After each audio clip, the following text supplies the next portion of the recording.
सलामती, आफियत, रहमत, करम और फजल की दुआ है आपके लिए। 2023 के अंदर सीएसएस का एक पेपर हुआ था, स्पेशल एग्जाम सीएसएस का हुआ था उन सीट्स के लिए जो सीट्स प्रोविंसेस के अंदर रहती जा रही थी और उनको जो है ना उनके लिए स्पेशल सीएसएस एग्जाम कंडक्ट किया गया था by the FPSC, giving the some sort of relaxations to the eligible candidates. तो उसका हम पाकिस्तान अफेयर्स का करने लगे हैं एमसीक्यूज वाला पोर्शन। सबसे पहला इसका सवाल है, what is the literal meaning of भक्ति। भक्ति का जो सही माना होता है, लिटरल मतलब होता है डिक्शनरी के हिसाब से उसका मतलब होता है डिवोशन। ऑप्शंस में डिवोशन भी था। Statement, there should not be contradiction between the words of God and works of God. ये किसकी स्टेटमेंट थी? तो there was an option of Sir Syed Ahmad Khan. So this was a statement of Sir Syed Ahmad Khan कि खुदा के काम और खुदा के अल्फाजों में कोई कॉन्ट्राडिक्शन नहीं होना चाहिए। Separate electorate was demanded for the first time. कब डिमांड हुए थे? शिमला डेपुटेशन जो 35 लोगों का गया था 1906 के अंदर, और सबसे पहले सेपरेट इलेक्टोरेट ग्रांट कब हुए थे आपको पता होना चाहिए। 1909 के अंदर separate electorate was granted for the first time in subcontinent, in the history of subcontinent. And this is a very important question. We have seen this question repeatedly in the various examination and the FPSC. On which occasion कायदे-आज़म announced, कब कायदे-आज़म ने कहा था parting of ways with the Congress? ये कब कहा था उन्होंने? Nehru report के वक्त कहा था 1928 के अंदर। Book the charismatic leader Mohammad Ali Jinnah and the creation of Pakistan, इसको किसने लिखा है? इसको सिकंदर हयात साहब ने लिखा है। Whose behaviour disheartened Mohammad Ali Jinnah and he decided to stay away from India. किसके रवैये की वजह से जिना का दिल खराब हुआ था, डिसहार्ट हुए थे वो, और उन्होंने ये डिसाइड किया था that he would remain stay away from India, and That person's name was Gandhi. Gandhi साहब के रवैये से, एमके गांधी, मोहनदास करमचंद गांधी साहब के रवैये की वजह से he decided to stay away from India। सातवां सवाल है, in which war Ahmad Khan Kharal fought against British in Punjab? तो उसमें जवाब था none of these। वो जंगे बगावत जो हमारी थी 1857 के अंदर जो हुई थी, उस जंग के अंदर अहमद खान खरल जो है ना वो लड़े थे ब्रिटिशर्स के खिलाफ पंजाब के अंदर। बादशाह खान की ऑटोबायोग्राफी का नाम है माय लाइफ एंड स्ट्रगल। नौवां सवाल है, who was doctor Fazlur Rahman? तो बताता चलूं, डॉक्टर फजलुर रहमान 1919 में पैदा हुए थे, 1988 में फौत हुए थे।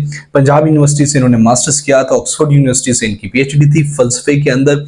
इन्होंने इज्तिहाद पे बहुत ज्यादा फोकस किया था, ठीक है, और रीजन, ये मजहबी स्कॉलर भी थे, रीजन पे बहुत ज्यादा फोकस किया था। इनके खिलाफ काफी ज्यादा फतवे भी देते रहे हैं अलग अलग स्कूल ऑफ थॉट से मुतालिक जो लोग थे, और ये देवबंदी स्कूल ऑफ थॉट से मुतालिक थे, and he was a modernist Islamic scholar. 10वां सवाल कहता है, which of the Indian plan provided 3-tiered constitutional structure to address Indian problems before 1947? तो इसमें जवाब था नन ऑफ दीज, और ये कैबिनेट मिशन प्लान था जो कि 1947 के जो भी कॉन्स्टिट्यूशनल स्ट्रक्चर था, हमारे कॉन्स्टिट्यूशन की मेकिंग में भी कैबिनेट मिशन प्लान का काफी ज्यादा अहम किरदार रहा है। अगला सवाल है, what principle was supported by Bengali politicians for the representation in the legislature and executive during the constitution making process? Bengali लोग क्या कहते थे कि भाई किस चीज को कंसीडर करो जब आप लेजिस्लेशन या एग्जीक्यूशन के लिए आप कॉन्स्टिट्यूशन मेकिंग करो? तो वो कहते थे कि हमारी आबादी को कंसीडर, क्योंकि बंगाल की और पंजाब की पॉपुलेशन तकरीबन सेम ही थी, तो वो कहते थे भाई आप क्या करते हो, आप हमें थोड़ी सीटें देते हो तो हमारी पॉपुलेशन को कंसीडर करके हमें सीट्स दो, रिप्रेजेंटेशन दो लेजिस्लेचर और एग्जीक्यूटिव में। इस किताब के ऑथर का नाम बताएं। द रिलेक्टेंट फंडामेंटलिज्म, इस किताब के ऑथर का नाम है Mohsin Hamid.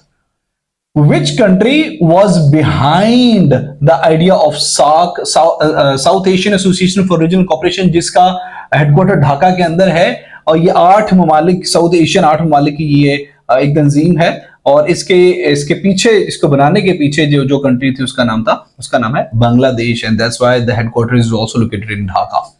How many seats are reserved in the national assembly of Pakistan? खवातीन के लिए कितनी सीट्स, खवातीन के लिए how many seats are reserve for women? Pakistan के अंदर खवातीन की पाकिस्तान की नेशनल असेंबली के अंदर खवातीन के लिए जो सीट्स रिजर्व हैं उनकी आबादी है, उनकी क्वांटिटी है 60 seats are reserve in the national assembly of Pakistan for the women. On what ground the seat in Senate is allocated to the province? तो इसका जवाब था none of these.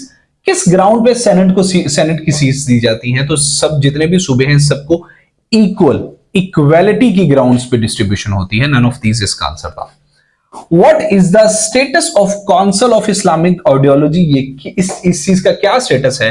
तो ये कॉन्स्टिट्यूशनल बॉडी है. कवानीन, जो भी कवानीन बनते हैं उसके अंदर इस्लामी कॉन्ट्राडिक्शन तो नहीं आ रहा. This is the job of this body. Who started the nationalization of banks in Pakistan? तो खाली बैंक्स की ही नेशनलाइजेशन नहीं बल्कि हर चीज की नेशनलाइजेशन को किया था 1972 के अंदर, 1972 के अंदर स्टार्ट हुआ था और इसको जुल्फकार अली भुट्टो साहब ने इनिशिएट किया था. What ceiling was fixed for the private ownership of irrigated land in the land reforms of 1959 की जो लैंड रिफॉर्म्स हुई थी उसके अंदर कितने एकड़ आपके पास ऑनरशिप ऑफ लैंड हो तो आपको जो है ना वो कुछ प्राइवेट ऑनरशिप ऑफ लैंड हो तो आपको वो जो सीलिंग फिक्स हुई थी, वो जो पैसे फिक्स हुए थे, और इसका भी आंसर नन ऑफ दीज था, डी. तो ये 500 एकड़ अगर आपके पास लैंड होगी तो आपको 1959 का हमारा लैंड रिफॉर्म्स थी 1959 की, उसके मुताबिक आपको एक फिक्स्ड सीलिंग पड़ेगी, फिक्स अमाउंट ऑफ वो चीज पड़ेगी. 19वां सवाल है, माउंटेन रेंज जो कि पाकिस्तान को अफगानिस्तान से अलग करती है वो हिंदू कुश माउंटेन रेंज है. और 20वां, the economist who develop the current human development index, जो आजकल हमारा ह्यूमन डेवलपमेंट इंडेक्स है ना, इसको कौन से इकोनॉमिस्ट ने फॉर्म किया था, बनाया था? तो वो डॉक्टर महबूबुल हक थे जिन्होंने इस करंट ह्यूमन डेवलपमेंट इंडेक्स को फॉर्म किया था.